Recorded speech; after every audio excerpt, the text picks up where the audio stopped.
नमस्कार बच्चों, दीप मणिका का पाठ 6 संख्या ज्ञानम आज आपको पढ़ाने जा रही हूँ। इस पाठ में आपको संस्कृत में संख्याओं का प्रयोग कैसे करना है यह सिखाया गया है। संख्या का विशेषण के रूप में प्रयोग होता है, अतः यह विशेष पुल्लिंग है। यदि विशेष पुल्लिंग है तो संख्यावाची शब्द का प्रयोग भी पुल्लिंग में ही होगा। यदि विशेष स्त्रीलिंग है तो संख्या भी स्त्रीलिंग में होगी। इसी प्रकार यदि विशेष नपुंसक लिंग में है तो संख्या भी नपुंसक लिंग में होगी। 1 से 4 तक की संख्या के सभी लिंगों में भिन्न रूप होते हैं। 5 तथा 5 से आगे की सभी संख्याओं के रूप सभी लिंगों में समान होते हैं। हम इस तालिका के माध्यम से संख्याओं के प्रयोग को सीखेंगे।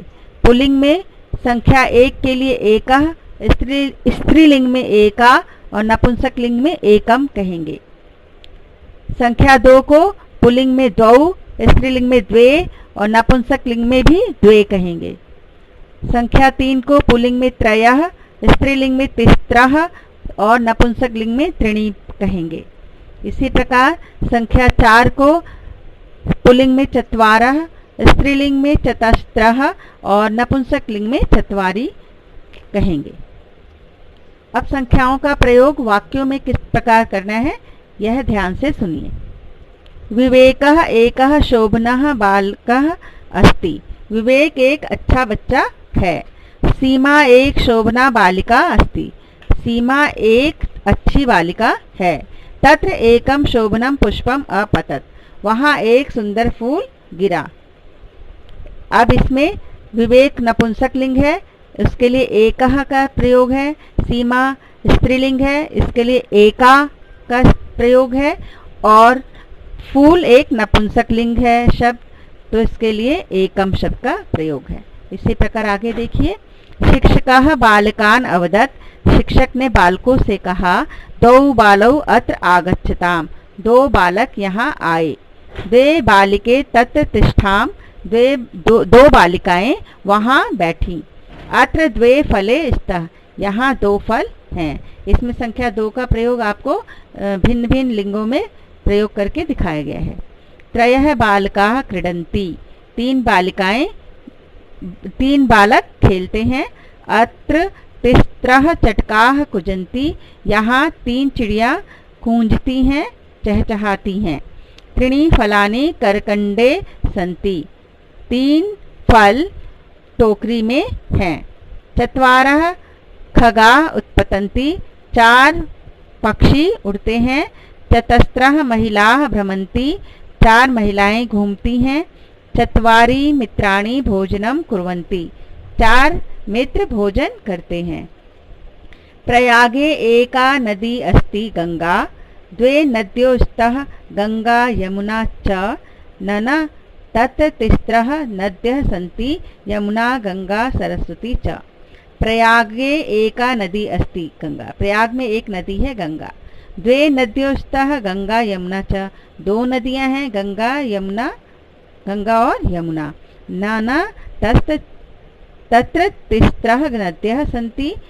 नहीं, वहाँ 3 नदियां हैं, यमुना गंगा सरस्वती च। यमुना, गंगा और सरस्वती। एका शिक्षिका। एक शिक्षिका। एकः वृक्षः। एक वृक्ष। एकम पुस्तकम। एक पुस्तक। 2 शिक्षके। 2 शिक्षिकाएं। द्वौ वृक्षौ। 2 वृक्ष। 2 पुस्तके। 2 पुस्तकें। तिस्त्रः शिक्षिकाः। 3 शिक्षिकाएं। त्रयः वृक्षाः। 3 वृक्ष। त्रीणि पुस्तकानि। 3 पुस्तिकाएं। चतस्त्रः शिक्षिकाः। 4 शिक्षिकाएं। चत्वारः वृक्षाः। 4 वृक्ष। चत्वारि पुस्तकानि। 4 पुस्तकें। 5 शिक्षिकाः।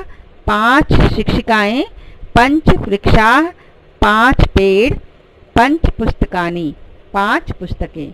इसमें आपने देखा संख्या 1 से लेकर 4 तक नपुंसक लिंग, स्त्रीलिंग और पुल्लिंग में बदल रहे हैं, किंतु संख्या 5 में आपको तीनों लिंगों में संख्या समरूप में प्रयोग की गई है।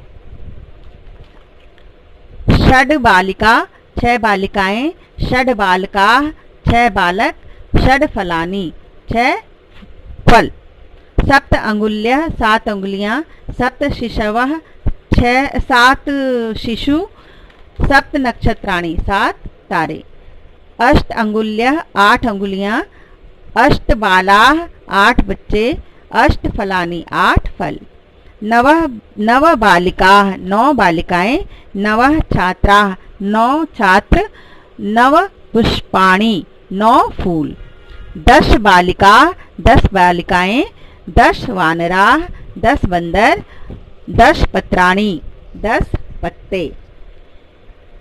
5 और 5 के बाद की सभी संख्याएं यानी पंच और पंच के बाद की सभी संख्याओं को तीनों रूपों में समान रूप से प्रयोग करते हुए यहाँ दिखाया गया है। इस पाठ से संबंधित वीडियो को ध्यान से सुनेंगे और समझेंगे। इसके बाद पाठ के शब्द शक्ति, नई धातुएं आप अपनी कॉपी में लिखेंगे और याद करेंगे। पाठ से संबंधित अभ्यास कार्य को मैं PDF के माध्यम से आपको भेज दूंगी, जिन्हें आप साफ और सुंदर लेखन में अपनी कॉपी में करेंगे। नमस्कार।